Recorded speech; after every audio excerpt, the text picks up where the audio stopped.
What is up, you guys? Welcome back to Me TV Reviews. I am your host, Mo, and tonight on this very late Sunday fun day, we're going to be discussing A Reasonable Doubt. That's right, y'all. This is season 3, episode 2, titled A Million and One Questions. I hope you guys have had a wonderful weekend, y'all. I had a really good weekend. I'm not gonna lie. It was a really good weekend. So without further ado, let's go ahead, get into the synopsis for this one, and then we're gonna get right into the episode. So the synopsis for this one is: with her second chair in place, Jax navigates a missing persons case until it takes a surprising turn. Lewis meets Toni's demands. All right, y'all, I got notes for days. Now, my intention was to do episodes 2 and 3 together. However, it just didn't work out like it tonight. So, y'all will get episode 3 before Thursday for sure. I'm going to make sure that I drop episode 3 before episode 4 premieres. I hope I said that right. Anywho, let's go ahead and get into it. So this episode opens where the last one left off, and that's with Jax and Lewis having a conversation about Toni wanting him to spend the night with her. And while Lewis is trying to drive home the idea that this would put an end to this lawsuit foolishness, all of this would go away, girl, if you just let me go over there. That definitely don't soothe Jack's spirit at all. Okay? She still don't trust him. And although the lie keep falling from her mouth that she definitely don't want Lewis to go over there. And even if she do trust Lewis, she definitely don't trust Toni. How you know she over you for good? Do she know that y'all ain't gonna be messing around?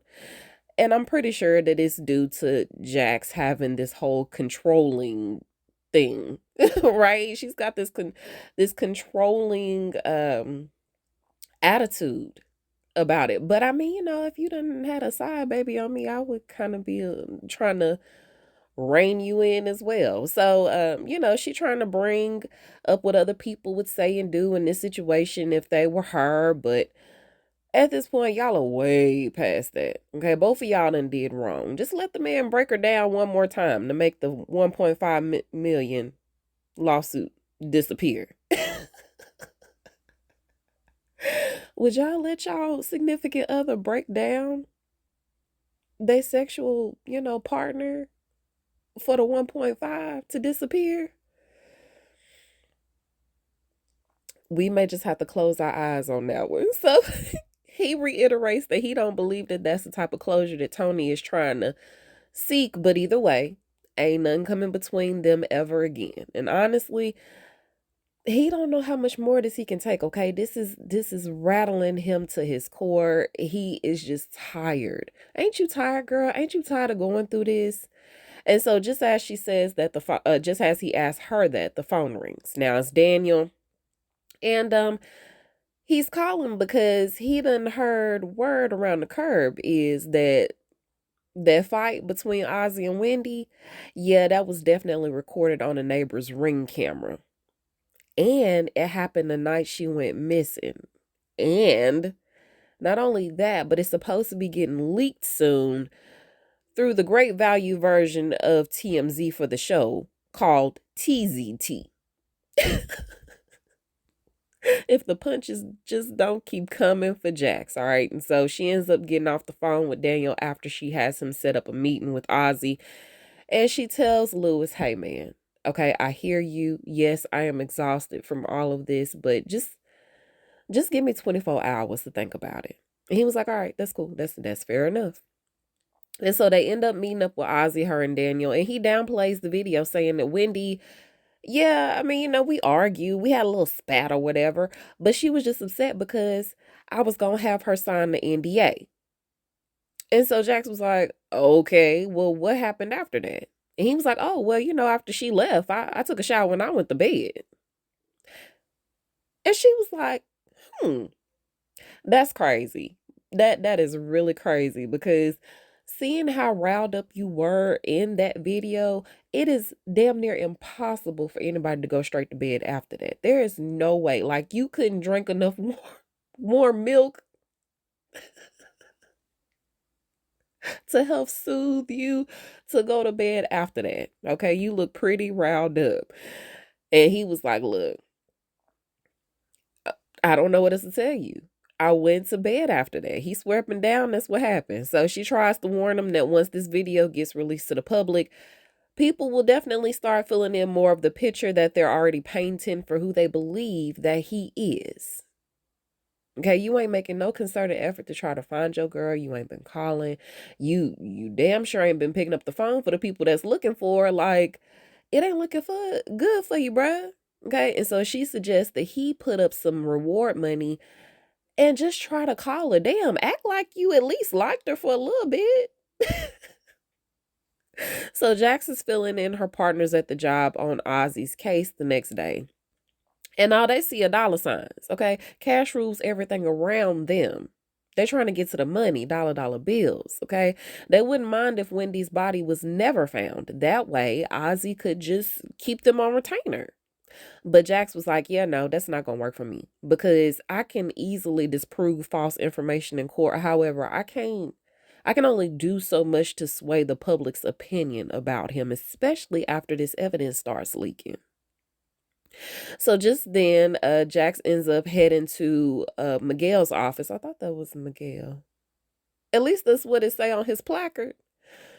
Maybe I need some glasses. So anyway, she heads to this guy named Miguel's office, and they used to be friends, or they used to work they're friends. Okay, they used to work in the same law office, but then Miguel ended up leaving. So anywho, she pops up over there, and she just trying to pick his brain about which way they leaning as far as pressing charges. And he can't deny that Wendy being missing for 3 days is hella suspicious. You know, it definitely ain't looking good for old boy. And so they're starting to lean more towards the possibility of this being a homicide rather than a missing persons case. Okay. It's only a matter of time before they end up charging him. Now, while she's there, Daniel goes to go talk to Cash Doll, aka Misha, about Wendy's disappearance. Now, she said regardless of how Wendy may have physically felt, you know, she might have had a hangover, she might have overslept, she might have not been feeling good at all, whatever the case may be. Wendy ain't missing no photo shoot. She ain't never missing an opportunity to get to the money. Okay. She was able to have the police track down her bag because of the air tag that was sewn into it. And so that was the only way that they were able to locate Wendy's purse because she wasn't able to do it by herself. So Jax ends up taking this information back to Ozzy, but this ain't new to him. Now, from the previous episode that we saw him in, we knew that he went to the police and had a whole conversation about it where they ended up telling him about the bag. And he forgot to mention this to Jax for whatever reason. And so this pisses her off even more because it seems like this is just another key piece of information that he's withholding from her. And so she reminds him again that he ain't doing himself no favors, especially since he didn't utilize any of her suggestions that she made to him the night before. And so because he's in front of his people, you know, he ends up getting pissed that she's coming down on him like this. You know, he ain't got no alibi. Y'all were seen arguing on camera, and you've already spoken to the police and placed yourself with her the night she went missing. So it ain't looking too good for you at all, my guy. So he tries to fire her in front of his people, but Bill is there. I forgot to tell y'all that. Bill is there with her. And so Bill and Monica try to jump up real quick to ease the tension in the room. But Jax is not one to be outdone. She was like, you know what? Don't even worry about it, partner. I'll make it easy for you. I quit. So she ends up walking outside and Bill is following right behind her. And he already trying to suck up to her. Not to her per se, but trying to suck up to what they gonna say to the partners. I mean, you were doing a lot in there, Jax. You didn't think that you were acting a little bit rash? And she was like, no, I'm good because see, what's going to happen is once all this information started leaking about what happened between them right before she went missing, he going to come crawling back. It's just a matter of time. He going to be begging for me to take him back. Just watch. So Jax comes back home with settlement papers for Toni to sign, along with the terms and conditions that this little rendezvous that Lewis and Toni about to have, yeah, that's only supposed to last for 12 hours. And She wants Lewis to text her hourly and try to sneak in a call or two while he's there. Oh, and if y'all even try to get one over on me again, I'm gonna make SZA song a live action film for you. You feel me? Jax ain't playing with Lewis. So Lewis ends up showing up to Toni's house, y'all, and he don't even get in the door good before he was like, "Hey man, I need you to sign these papers." And Toni was like, "What?" Yeah, so the only way that I'm gonna be able to stay is if you sign these papers. If you don't sign these papers, I can't stay. You don't get what you want, and we just gonna have to keep duking it out in court. And so she was like, "All right, cool. I'll sign your papers after you help me with the nursery." But Toni know that this is just a power grab from Jax, all right? So he ends up seeing the nursery for the first time. Y'all, she had decorated it. She decked it out in like gamer style stuff. Like it was like Mario Brothers on the original Mario Brothers, like wallpaper. It was dope. And then she ended up getting him like this little baby Eagles jersey because she knows how much Lewis loves the Eagles. And with her doing all of that, I was like, okay, I understand that this is the child that y'all share together. However, with her being so like involved in wanting to dive into Lewis's part of that world, it made me come to the conclusion that yeah, Toni was definitely still having feelings for Lewis and what could have been had, he left Jax for her. So we can see it, right? We agree to that. So at home, Naima is coming to say goodnight to Lewis, but instead she finds Jackson. So she was like, "Oh, this is different." And she was like, "What do you mean?" "Well, normally I'm coming in here to say goodnight to Dad because he's the one that's usually waiting up on you." And she was like, "Well, he had to work late. But I mean, I'm not waiting up on him. I'm doing some work, okay? Go to bed, little girl. Ain't you supposed to be going to sleep?" She was like, "Dang, I was just saying good night." Somebody's in the mood. And so as she's walking out the door, she say that, and I was like, "Naima, girl, that puberty gonna get your head knocked off. Keep playing." That mouth she got on her. So Jax ends up getting the first text from Lewis shortly after that, and she tries to busy herself. She tries smoking, but y'all remember she's supposed to be giving that up. I was like, is that a blunt or is it a cigarette? Because y'all know she used to love to sneak and smoke them cigarettes. It had to be a cigarette because her and Lewis be smoking the blunts together.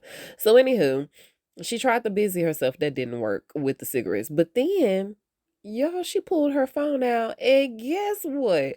She had the audacity to call Chanel. Now, Chanel was asleep.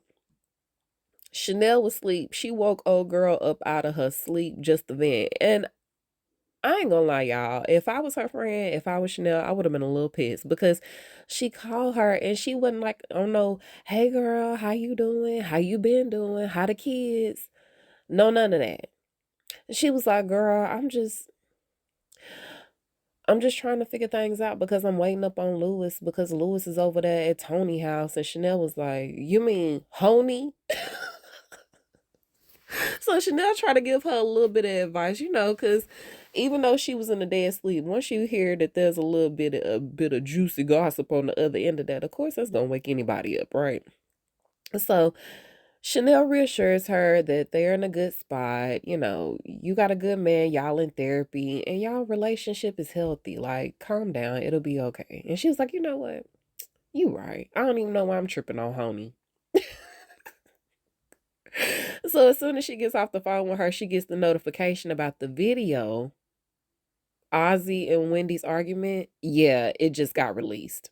So Wendy's sister and Nisha end up holding like this mini press conference to get Wendy's story out there and to ask for help locating her body. Now, the press is definitely siding with them, obviously. They're a little bit biased, and Nisha ends up putting a nail in Ozzy's coffin by bringing up the fact that he won't answer their calls.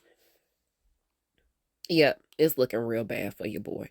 Now, Bill is watching the coverage at the office when some of the partners end up walking past his door because they finna get ready to go home for the night.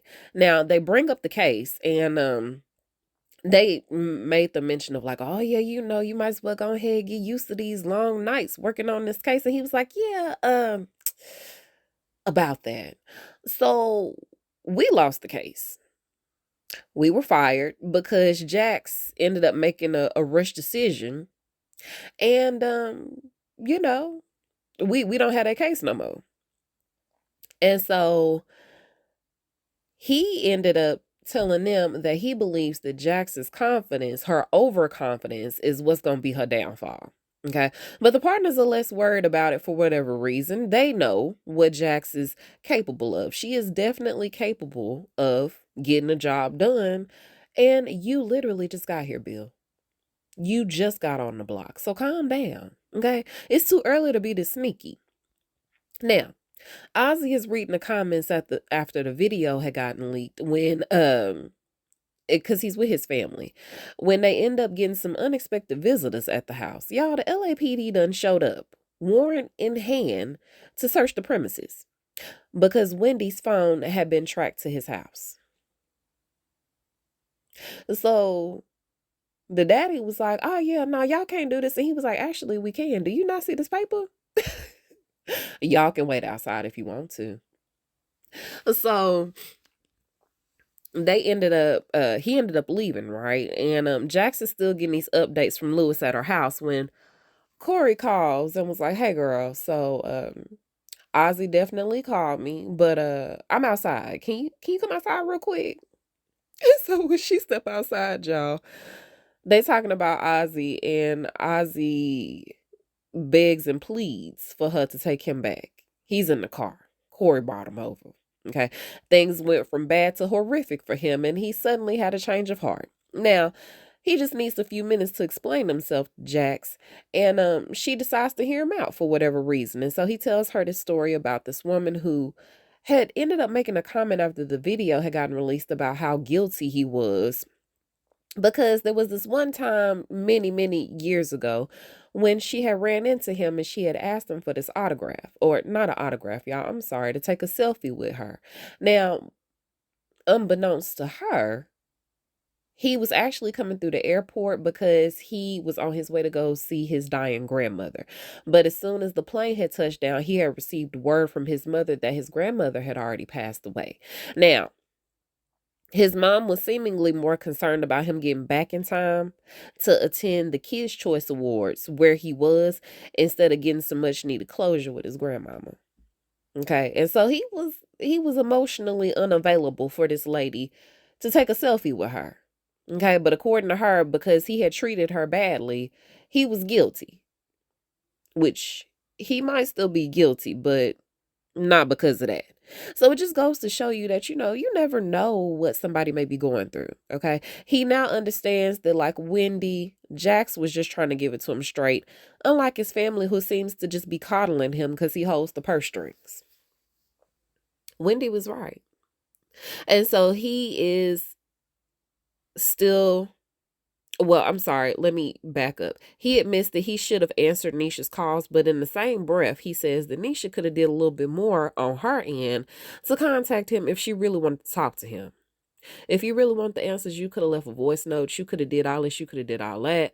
I mean, hell, we probably could have really snuck if we wanted to meet in person. She could have did more than what she wanted. And I was like, you a celebrity. It's already been put out there that your girlfriend is missing. Okay. So Jax decides to take him back as a client and offers up her couch for him to get a few solid hours of sleep because she know that it's finna get real. But Corey has to stay too. Okay. That's a part of the terms and conditions for him staying. You think you finna leave me here with this potential psycho killer? Yeah, no. Mm-mm. You can take up shop in the hallway. So after she gets them situated, she tries to video call Lewis, but he ignores it. And she knows that he ignores it. And so on the other end of that, at Tony's house, Toni sees the phone call coming through and she was like, "Hey, look, if you're gonna be here, I need you to be fully present. And if you can't be fully present, then you can just go." And I was like, "See, he already here, girl. Why are you doing all that?" So Jax don't know what Lewis don't know what to do. He don't know what to do. Jax don't know what to do. But thankfully, she is learning some things in therapy. She doesn't immediately give into her feelings just yet. Okay.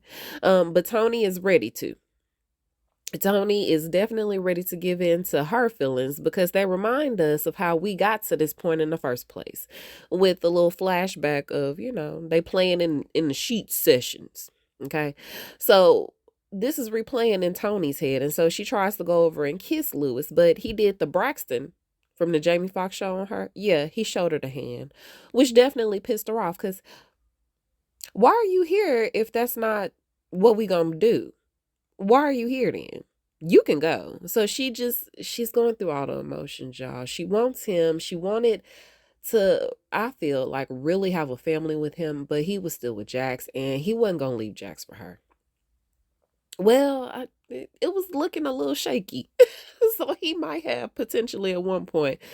But yeah, no, we way past that. Okay. So she ended up getting upset. She signed the papers and shoved them in his face. And she ended up storming off. Either way, Lewis is damned. Damned if you do, damned if you don't. Now, the next morning, Jax gets word that not only has Wendy's body been found near Ozzy's cabin in the woods, but the bullet that killed her is a match to a gun that's registered to Ozzy. So now she's gonna try to get something worked out to where she can like negotiate to have him surrender at her house and have them just come and arrest him there. And so she ends up calling Bill and tasking him with handling that. So he works his magic. He ends up going over there to the DA's office and he talks to old boy. I forgot what his name was, y'all. Chad. I think that was his name. So anyway, he goes over there and he talks to Chad and he ends up suggesting that the little details like having Ozzy be surrendered at Jack's house versus him being arrested in front of the public eye may go over better from a political standpoint because, I mean, ain't you trying to be the head DA eventually? Don't you have some political aspirations? He was like, how you know that? So you was just going to try to stay stagnant, huh? And so he was like, if you ever trying to rise up the ranks, you gonna need some financial backing. And the only way to do that is to adhere to the people that's financially backing you. Okay. Be gentle. Being gentle goes a long way. So if you do this the right way, then maybe the right people might be paying attention to how you handle this and might want to financially throw you some money to support your cause versus your potential opponent if you decide to move up the ranks. And so Chad was like, "You're right. You definitely right." So he's able to get the job done and they end up telling Jax that she's got 30 minutes before they come and pick him up. And so she sits him down and she explains the entire process to him very thoroughly. Like, this is what's going to happen. This is what you're being charged with. Once you go in there, you're going to get processed and booked and all the things. And then I'm going to have somebody come in and bail you out. And it's very embarrassing. It's embarrassing, very intrusive, but you're just going to have to soldier through it. Remember to breathe. And so, while he waits, she offers to cook him something to eat while he takes a shower. So he again proclaims his innocence, but I was like, are you though? Because as soon as he hit that bathroom, y'all, he ended up pulling out his cell phone and he called somebody named Alex to let them know that Wendy's body had been found. And then he proceeds to go through like a wide range of emotions. Like it was on some Get Out type shit. Like they was smiling. He was smiling, y'all. When I was like, this is definitely not the time to be palms and grins. Yeah, no, mm-mm. Being super friendly despite being charged with murder. O- On the complete contrary, because if somebody was to charge me with murder, when I tell you, even if I was innocent, I think I would be crying even more, definitely, because I am innocent, and I'm gonna have to go to jail. And when I got all this evidence stacked against me, yeah, no, mm-mm. So after he surrendered, Corey commends her on a job well done. Okay. But if she was considering having him as her second chair, he's going to have to politely decline because his heart is in Chicago, legally and romantically. Speaking of though, where is your husband? Because we ain't seen him all night, and last I heard, y'all was going through some issues involving a baby, but you definitely wasn't pregnant. So, you good? And so she was like, yeah, I'm good. I'm good for now. All is well. And he slyly tells her to keep him abreast of any new developments on the case, that is. Corey, you sure do know how to lay it on real thick. So Jax ends up getting an update from Lewis that he's almost finished, but it seems to finally hit him after he holds the Eagles jersey that, he had a son, he created a life, and then just like that, the life was gone. Okay, we get a flashback of them receiving the news that Jaden had died right after she had him in the hospital. He had well, not right after she had him, but he had a chance to hold him, and you see all this potential in what could be in this life that you just created, just for it to get snatched away so quickly. It's very sad. So, he ends up apologizing to Toni. She apologizes to him, and she allows him to keep the jersey as a reminder. Okay. So Jax washes off the night as Ozzy gets processed and bailed out just like she said he would. By the way, y'all, he's a lefty. I'm a lefty. Anywho, I don't know. My eyes immediately catch that when I see it. So Lewis finally makes it home, and they talk about the nice events on both their ends. And Lewis really needed that closure. Now, when Jack started making all these faces, he quickly tries to change the subject, talking about how he finna get ready to donate, the toys and the clothes and stuff like that for Toni, because she's just not in a place to do that. Okay, he's just trying to help her out. And so, to Jax's relief, no, he did not sleep with her, but he was able to get them papers signed. Okay, so all is well for the moment. All is well. They're making breakfast plans when the doorbell rings, y'all. Why is it Jack's daddy at the door?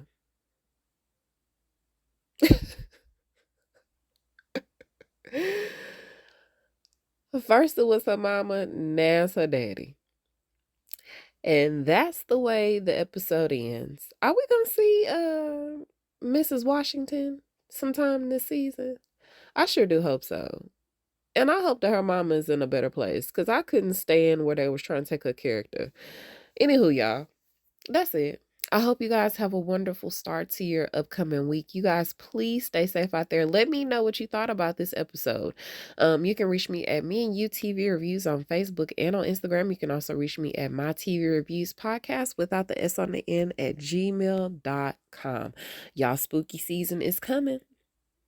It is coming. I'm gonna try to do some episodes of my favorite Halloween skits and shows um throughout the month, and then I'm gonna do my movie at the very end of the month. I'm gonna try to do it early and just schedule it to release on Halloween, but we'll see how it goes, y'all. But we also still have Rainmaker, we have Life After Lockup, we have we definitely have Reasonable Doubt. We have Only Murders in the Building, and I feel like there's one more show. Why am I always leaving out one show?